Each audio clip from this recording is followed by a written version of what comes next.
CC, CEO, wanna change your life? Come see me. Yeah, it's CC, CEO, wanna change your life? Come see me, yo. I'ma teach you how to build up wealth for your family, not just for yourself. I'm a bestseller, a house flipper, a businesswoman, a go-getter, a big investor, a goal builder that can teach you to get richer like millions, baby. You really about to fill your savings. You about to have multiple streams to pass your children, baby. Let me teach you to get your credit on track in the long run. You'll make it all back at Catalyst and watch it all psychology black on firm, but we ain't all black. What's up, everybody? It's your girl, Constance Carter. What's up? It's Sunday, and I'm live, and I'm not at my regularly scheduled program time, but I wanted to come before you live and just have a discussion real quick. You gonna talk to me while I'm live? No, I'm sorry. Yeah. No. I wanted to talk to you while I'm live. I wanted to talk to you about this because this was on my mind. I'm getting ready to leave. I have an appointment, but I wanted to talk to you really quick about what I've been seeing in the media lately. I don't know if you guys have been seeing this stuff in the media lately, but as you come in, I know it's a lot of people coming in. What's up, Sharon Jones? Sharon Jones, what's happening? Put in the comments box where you're from, because I know we have people that watch from all over the world. And while you're at it, make sure you subscribe to the Fly Nubian Queen. Make sure you subscribe to, run over real quick, go over to my YouTube page. Go over to my YouTube page. CC the CEO. CC the CEO, and subscribe to that YouTube page too, because I got about 2 followers on there, and I need y'all to subscribe, and I also want you to comment, like, and do all the stuff. So what's up, y'all? I want to talk to you about what I've been seeing on the news, in these social media streets. What's up, Robert Zion? I see you from North Carolina. I see Evil Tracy, the international show off. Thank you for the compliment. I appreciate it. And what's up, Demetri Hughes from Stockton, California? All right, let's get into it because I don't have a whole lot of time. So, accountability is extremely important. It's one of the things that it's something that I really hate when people don't take accountability or responsibility.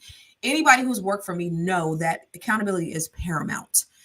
People who've worked for me, if they mess up, don't give me an excuse of how you messed up. Take ownership. And so what I've been seeing these days with these celebrities and all these clapbacks, they're right here looking crazy as shit, y'all. These celebrities is looking crazy as hell with these clapbacks, and I don't like it. I don't know if you've been seeing what happened with Keith Lee and the whole Atlanta thing. I talked about it a couple of days ago. Kandi responded, and a response didn't have anything to do with what he said. And then Ocho Cinco's Ocho Cinco responded as well. And it was just like, first of all, does he even know what Keith Lee does? And did he even listen to what the man said? So I thought those were interesting. And then D1, who was a Christian rapper, and I love D1. I've met him several times on Dr. Boyce Watkins' platform. We've both spoken at the same conferences. He's a great guy. He's a Christian, and he takes accountability. He gives back to the community, and he's a teacher. He's a teacher, and he has a college degree.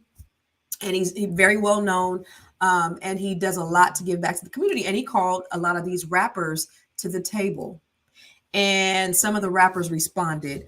So I want you to see real quick. First, I guess I talked about the Keith Lee thing the other day, but let's go with the Keith Lee thing. Let me just show you real quick. Yesterday, me and my family were at the One Music Festival. Somebody who works with Candy Birds walked up to us and said they've been trying to reach us since we got to Atlanta. He said he'd been constantly emailing me and constantly DMing me for me to come to Old Lady Gang. I got it. Let's try it and rate it 1 through 10. As you can see, I don't have any bags in my hands. Me and my family showed up and we attempted to order before we got here. We called the number they had connected on Yelp 3 times, no answer. We tried to order through DoorDash and it said it was temporarily closed. So when we pulled up, I sent my family in to order for us. They said on the weekends, due to being busy, they don't do any takeout at all. They do to-go orders? No, we don't do to-go on the weekend. Oh, okay, so it's sit-in dining. Yes. Okay, thank you, sweetie. We appreciate you. Which is completely understandable. So what we decided to do is my family's gonna go eat. They're just gonna come bring the food out while I'm sitting in the car, so they have no idea I'm here. My family asked how long the wait was to be seated. They said 1 hour to 1 hour and a half. Yes, hour and a half. Okay. She also said they didn't have any reservations available, so they didn't take down any number, any contact information, nothing. My family then came and relayed that message to me, and I decided to go in myself. We walked in and we were greeted by a nice young lady. And then I met some amazing people who were eating there, and we took some pictures. God is amazing. As soon as me and my wife were done taking pictures, the lady said the table was ready. As always, I don't want any special treatment. I want to be treated like everybody else. I pay for my food like everybody else. I'm a normal person. I'm a normal customer. Things like this is exactly why I do reviews the way I do. Just because I have a certain amount of followers on social media don't make me different from nobody. My mom, my mom-in-law, my sister, they all paying customers just like me. So I want them to be treated just like me. So I asked how long the wait time has been today. She said an hour to an hour and a half. So which I then asked, how were you able to sit me in 5 minutes? This is her response. How long are we looking for as far as wait? I'm just gonna sit up there. 5 minutes. On the wait, this call came. Now it's whoever first come first serve. Again, my family just attempted to eat there less than 2 minutes ago. I then told her I changed my mind. We're gonna go eat somewhere else, and I said God bless you, and I walked out. On second thought, it's okay. We're gonna go eat somewhere else. So I appreciate it though. For sure. Thank you. God bless. Thank you. Y'all have a great day. Have a good one. Have a great day. I'm gonna be very transparent and honest. I am frustrated. Me and my family just trying to eat food. That's all we trying to do. At the same time, I am frustrated. I understand we are all humans. I do not agree. I do not support. I do not condone shaming this business based on my experience. Like every city we've been to since we've been on food tour, I go to an array of restaurants. From mom and pop shops to staples of the community to super popular to places nobody know about. And Atlanta has definitely been a unique experience for me and something I'll never forget. Thank you for inviting me. I appreciate it from the bottom of my heart, genuinely. But I'm a normal person and I want to be treated like everybody else. God bless you. Have an amazing day. Y'all be safe. And I'm not playing. So let's unpack this real quick. Somebody from Old Lady Gang invited him to eat there. He sends his family in there. First of all, let me just say, I hate the way he edits his videos, but whatever. This is my opinion. He sends his family in there. They go attempt to sit down. The wait is an hour and a half. They said they try to order takeout, I guess, and they don't do takeout on weekends. He's like, that's fine. So he goes in there. He's like, well, how long? You know, he asks how long's the wait, and all of a sudden, now that he's there, oh, now I'll get you seated in 5 minutes. He's like, well, how are you able to get me seated in 5 minutes now when my family just came in and you told them it was an hour and a half? Oh, everybody on the wait list is now magically gone. So his thing was, look, I'm a regular person like everybody else. I don't, you know, when my family went in there and you didn't know who I was, you didn't have time for me. Kind of like that Mike Jones back then. They didn't want me, now hot, they all up. No, but it's kind of like that, right? So now that they know who he is, that they invited him there to critique his food. Now they have time for him. Now they have a seat for him. And everybody on the wait list all of a sudden is no longer on the wait list. So Kandi responds, and here's her response to this. Hey guys, what's up? It's your girl Kandi, and I'm about to speak on it. No, I'm joking. I'm not about to speak on it. I really just wanted to say I do appreciate Keith Lee for stopping by our restaurant and trying to show us love. It is very unfortunate that we couldn't serve him and his family. We would have loved to, okay? But he's right. We don't take to-go orders on the weekends, and the simple reason is because we do love and appreciate the people who come and support our restaurant. On the weekends, we get a lot of community support, people in our city that show up for us, as well as a lot of people from out of town. So with that being said, we don't want to overwhelm our kitchen by having to, have such long times for the people who are actually at the restaurant, plus having to do to-go orders, because obviously that would make the wait times even longer. So that's the reason for that. For those of you, I saw a couple people was like, why wouldn't they take to-go orders? Well, that's why.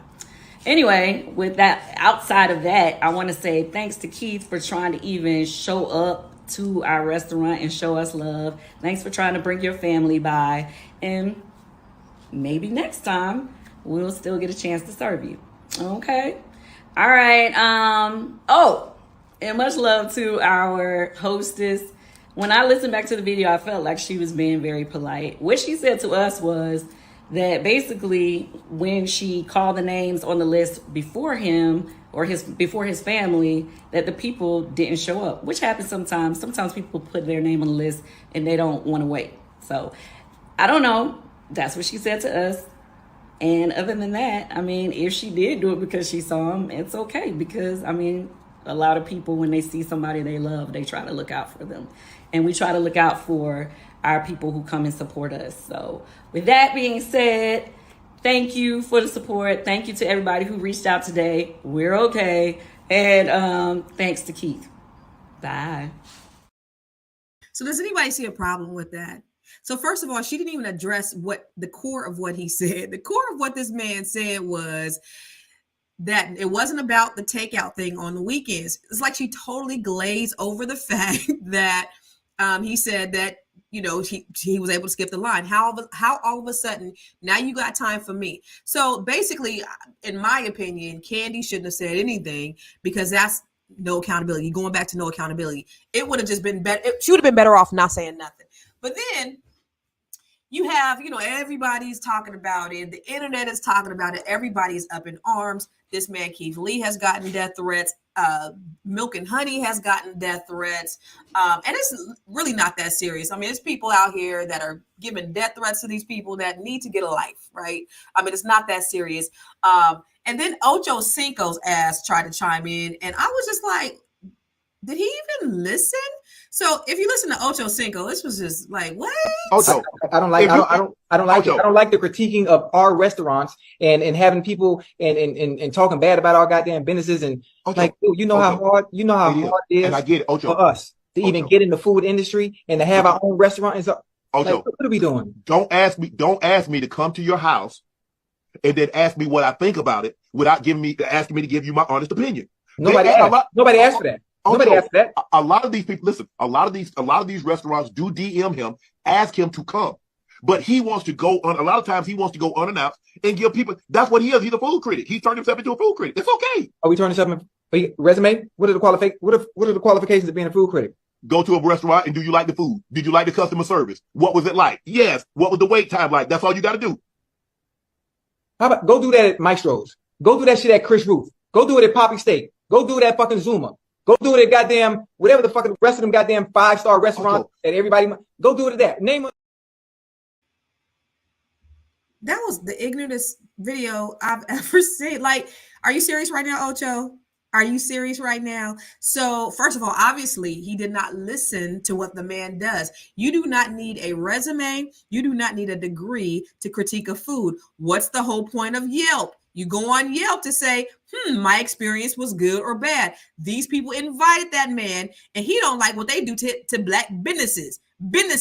Now, it's like, okay, first of all, you're not paying attention. You're speaking on something that you have no idea about, and it make you look even dumber. Like, before you get on these podcasts and you talk about, you're talking about a subject, research the subject. That's all I'm saying. And I love how Keith Lee had a response, and I love his heart because he's helped so many people. But he showed. Let me show you Keith Lee's response and his receipts to Ocho Cinco, because Ocho Cinco is just like, come on now. Talk about it. First, I want to say God bless you, and I respect your opinion. Your opinion is just as valuable as the next person's opinion. But I do agree with you. It is hard to open a restaurant. It is hard to get the funding. It is hard to have people come in. I agree. And I'm blessed enough to be a marketing platform for those restaurants, completely free. To me, it seems like you have no idea who I am. And again, that's okay with me. The main point was my qualifications. I'll be honest with you. I've been a professional fighter for almost 10 years. I've traveled the world eating food. I've cut weight from anywhere from 170 pounds to 135 pounds. And food is one of the most important things when it comes to cutting weight. So at the end of the day, I'm just a foodie. I agree with you. I've been blessed enough to be in this position. But then in return, I want to ask you, what are your qualifications to have this firm stance on this topic? Because to me, this seems like your first time ever seeing me. And if it's not, again, I have another question.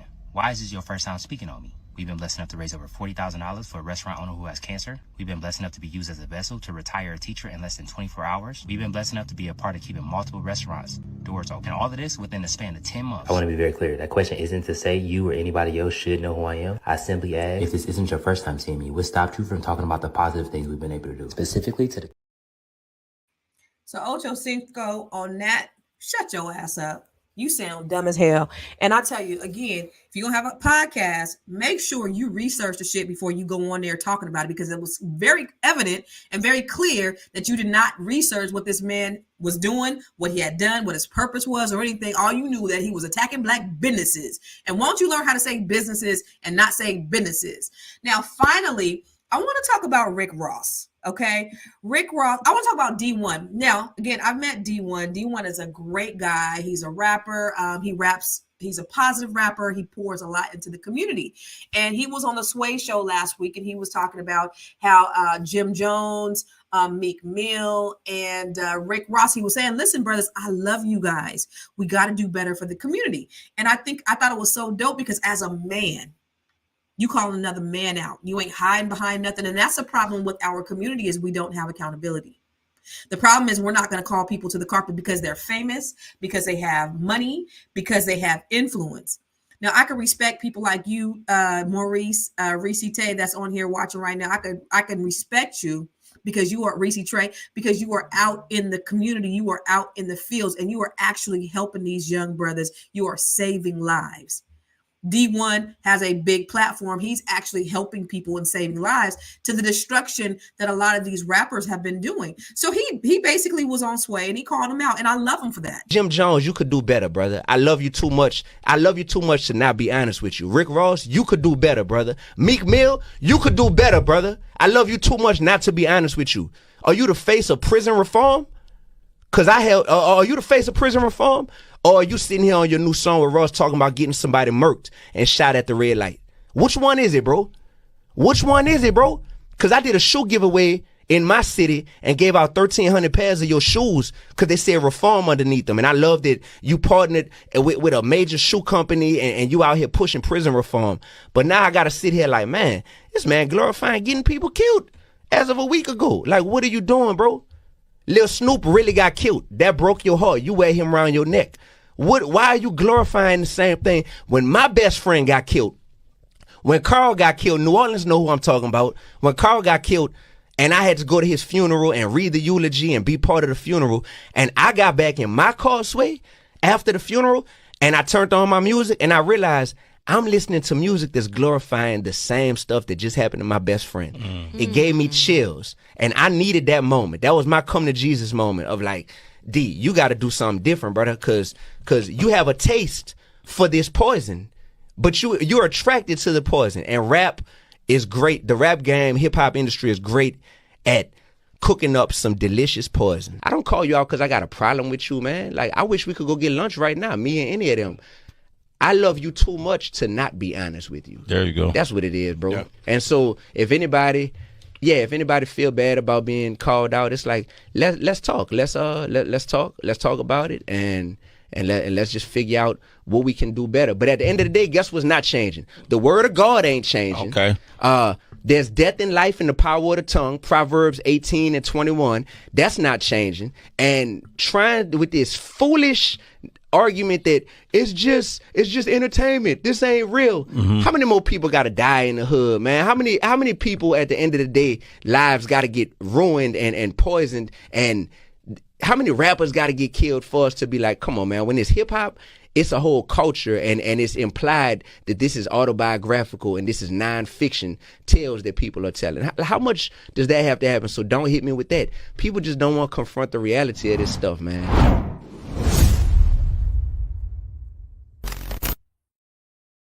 Y'all, if that ain't the realest shit that I've heard from a man, that's a man who is willing to sit down and have a conversation with another man about uplifting our community. What he said, life and death are in the power of the tongue. I preach that all the time. Look at Biggie Smalls. Biggie Smalls said, I'm ready to die. What happened to Biggie? He died. Tupac talked about death all the time. What happened to Tupac? He died. All of these other rappers that glorify death, guess what happened? If they didn't die, somebody that was listening to them, listening to their blueprint, they ended up dying. There is power. Music is one of the most powerful forms of art in the world. You know that it changes the chemicals in your brain. It changes the way that you feel. It changes your mood. When you're in a good mood, you listen to positive music. When you like, I remember when I heard when I was younger, my homeboys was like, when we ready to fight, we put on a certain kind of music. When we was going go who ride on somebody, I'm telling my age, we put on a certain type of music. They're not gonna put on gospel when they go who ride with somebody, who ride on somebody. So music has such power, and to sit here and pretend like it does not is a lie from the pits of hell. You get your style, you get your swag, you get your stilo, your personality, all those things from the music that you listen to. And it's been destroying Black people for years. And guess what? It is designed by the enemy, the powers that be, to keep you oppressed. It is designed by the powers that be to keep us fighting because they don't have to kill us because we're killing ourselves. You notice that they're not putting a whole lot of money. The record labels are not putting a whole lot of money behind D1 or anybody like him. There are many, many, many more D1s, but you don't see the record labels putting money behind them. They're going to put their money behind the Rick Ross, the Jim Jones, the Meek Mills, because that is what's destroying our community. And the biggest travesty is a bullshit ass response that Rick Ross did. Now, this made Rick Ross a real clown in my book. Meek Mill, you could do better. Jim Jones, you could do better. Rick Ross, you could do better. I gotta see you do better. Wait. Little man, whoever you is, until you feed the kids where you from for 20 years straight. Don't question Rose. Wait. Until you buy 10,000 bikes, 10,000 trikes. Give all the young girls who pregnant Pampers for Christmas for 20 years straight. Don't question boss. You heard me, little man? Get that basket off your head so you could think clear, little man. You going viral for speaking on niggas' names, not because of your talent, not because of your gift. Go viral, player, off of your wisdom that you sharing. You speaking on this, yeah, Meek Mill, boy, you know how many niggas died this summer? They released self-destruction. It's niggas dying right now. It's gonna be niggas don't make it to see in the morning. Get that basket off your head, boy, and come together with real niggas around the world. So when your grandma need a kidney, nigga, since you want to go viral, I'm going to show you how to go viral, little man. But go viral feeding them kids in your hood. Go viral giving them bikes away. Go viral Christmas time. Now, don't be saying Jim Jones just gave away goddamn 6 figures worth of clothes in his hood. And you a nigga who talking. Looking vegan, knowing you eat more goddamn Piggly Wiggly bacon than any other nigga out here. Shut up. Now, Rick Ross is a clown. Give him that red nose because he is a clown for that response. Now, how many drug dealers have you seen give away turkeys during Thanksgiving and Christmas? How many criminals and people that have put poison in the communities giving away bikes and food? Because you give away bikes and food, that absolves you from the poison that you put in the community. You sound like a clown, Rick Ross. You sound like a real clown. Because I'm out here, because he who makes the most noise, he who has the most visibility, I guess, wins. But because you don't know what this man is doing in the community, obviously, again, let's go back to that. You weren't listening. This man called you out as a man to say, look, we can sit down and have coffee. I'm willing to talk to you about it. I'm willing to be solution oriented, but instead all you heard is he criticizing me. And a man that gets defensive when somebody corrects him has a very weak and shallow ego. And that's what this is about. You can't criticize a grown ass man who touting all this tough guy stuff. You touting all this stuff. Listen, I don't even know Rick Ross music, to be honest with you. I've heard a couple. I've actually been to 2 concerts where Rick Ross was performing. Trey the Truth had gave me some tickets. He was performing with Rick Ross. I happened to be in Houston. Actually, the All Black National Convention. Stayed a couple of extra days. And I know Trey the Truth. He's cool individual. He gave me a ticket to go. Me and my girlfriend went, and I felt like the grandma. Even though them Negroes is my age, I felt like a grandma up in the concert. Didn't know any of the music. And then last year, I went to the Roots Festival with my daughter. Again, I was around there. I know every day I'm hustling. That's all I know. But what I do know is that he's putting poison in the community. And just because you give away some bikes and some turkeys that they gonna shit out the next day, but that poison that you've put in the community is long lasting, will last long beyond the bike that's going to last 6 months, the food that's going to last 24 hours. Step up. Just because there were murders did you hear what he said? How many people died the year that they made self-destruction? That's your justification, Rick Ross? I challenge, I ain't nobody. I'm not D1. I don't have his platform. I don't have Rick Ross's platform, but I challenge people to step it up and take accountability. That's all I'm saying. That's all D1 is saying. As a man, as a black man, and if you really, really love black people the way you try to say that you do, but if you really did, you wouldn't be feeding them poison. What you really love is money. What you really love is that master that's paying you. And that's somebody that don't even look like you. That is trying to destroy you, that's using you to destroy your people. And you too blind and blinded by the money to see it. And I feel sorry for them because it has to be a horrible. I guess if you ain't got no morals, I guess it don't mean nothing. Brian said, I guess it starts with the individual, which it does, right? The individual, but also what you put in also comes out. My kids listen to rap, but I make sure I say, listen, why you listening to that? Because I know they gonna listen to it. Change it up. Listen to something positive every now and then. Listen to something that's gonna feed your spirit. So it does depend on the individual. I'm not going to act like the individual. It doesn't depend on the individual person, because it doesn't mean just because they hear it, everybody's going to go out there and do something. But it does influence a lot of people. And we do, especially these people who have the influence, need to take accountability and say, you know what can I do differently? That's going to feed them turkeys, buying people bikes, giving them clothes is not going to save their lives.